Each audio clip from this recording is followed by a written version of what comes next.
what he called a life of one. One is one. One does this. One thinks that.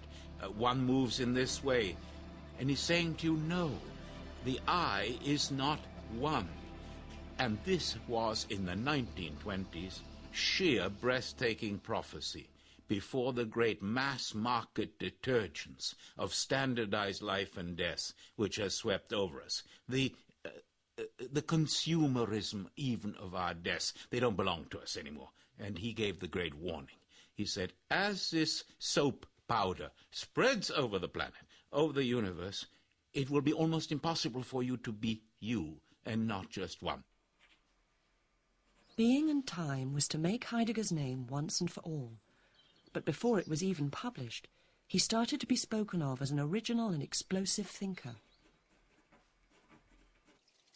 Drawing on his unpublished theories, he gave a series of brilliant lectures at Marburg University, which had a huge impact on all those who heard them.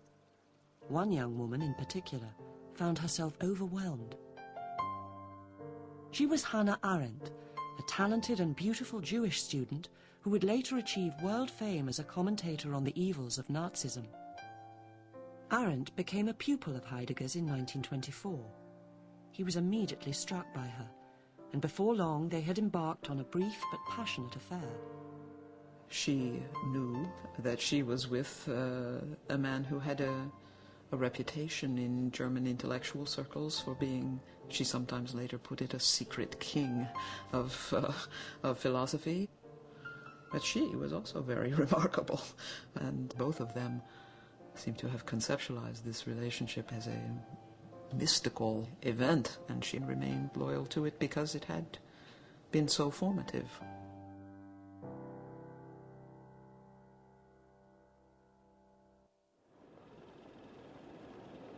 When Being and Time was finally published in 1927, shortly after his affair with Arendt came to an end, Heidegger became famous overnight.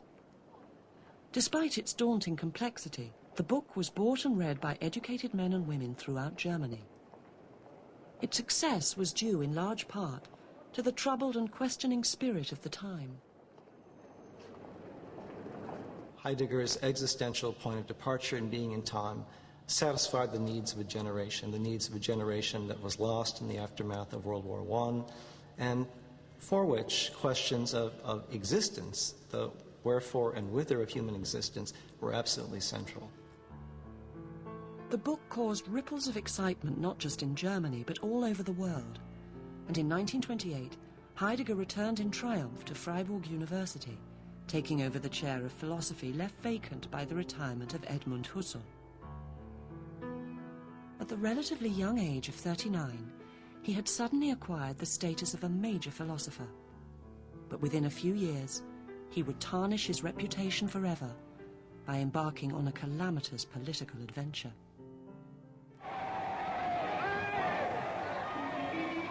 On January the 30th, 1933, Adolf Hitler became Chancellor of Germany. He immediately launched a process of restructuring designed to eliminate so-called non-Aryans from public office and clamp down on all forms of dissent. Towards the end of April, after the rector of Freiburg University had resigned in protest at these measures, Heidegger astonished almost everyone who knew him by allowing his name to be put forward in the ballot to elect a successor. He was duly elected by an almost unanimous vote of the university's governing body, although 13 of the professors who would normally have been entitled to vote were forbidden to do so because they were Jews. A week later, Heidegger delivered his inaugural address as rector to a capacity audience in the university's main hall, specially bedecked for the occasion with swastika flags.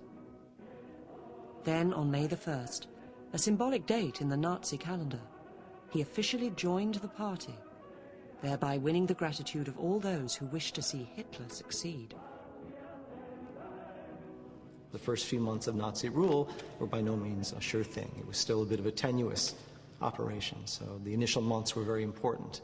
And this was the specific finding of the University Denazification Commission, that Heidegger had played an essential role in placing Hitler into the saddle by serving to legitimate the regime on the basis of his immense worldwide philosophical prestige. Those who had known the Wizard of Neskirch during his days at Marburg University were stunned and appalled when they heard what he had done. Also ich kann jetzt brauche jetzt nicht nur von mir zu sprechen, sondern von allen seinen Schülern. Wir waren fassungslos. Wir hatten das für vollkommen unmöglich gehalten.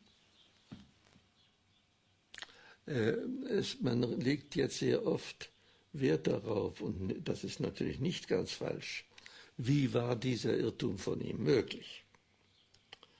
Das heißt also, wir damals dachten, Mensch, der ist verrückt geworden.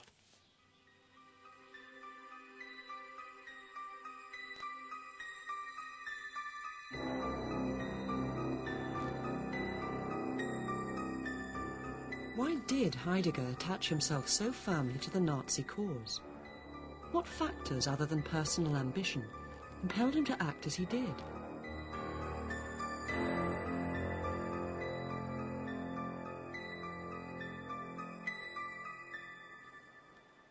Part of the explanation seems to lie in the closeted rural culture from which he and Hitler both emerged. Heidegger grew up a very conservative Catholic in a very conservative southwest Germany. He was a rural man, not very comfortable with urban life. Nazism claimed to offer a preservation of a more simple, rural life at the same time as it promised a tempered move into the technological 20th century. I think this was a great appeal to Heidegger. Deutsche Arbeiter, an das Werk! Nazism also was famous for its anti-Semitism, and I think Heidegger shared in the cultural anti-Semitism of his nation of that time without yielding, I believe, to the crude biological anti-Semitism of Hitler. He didn't need Hitler to be an anti-Semite. He had that already from his culture.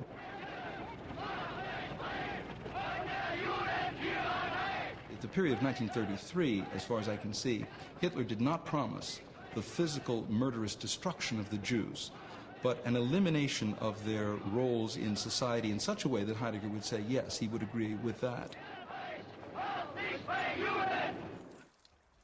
The claim that Heidegger was anti-Semitic is one that's often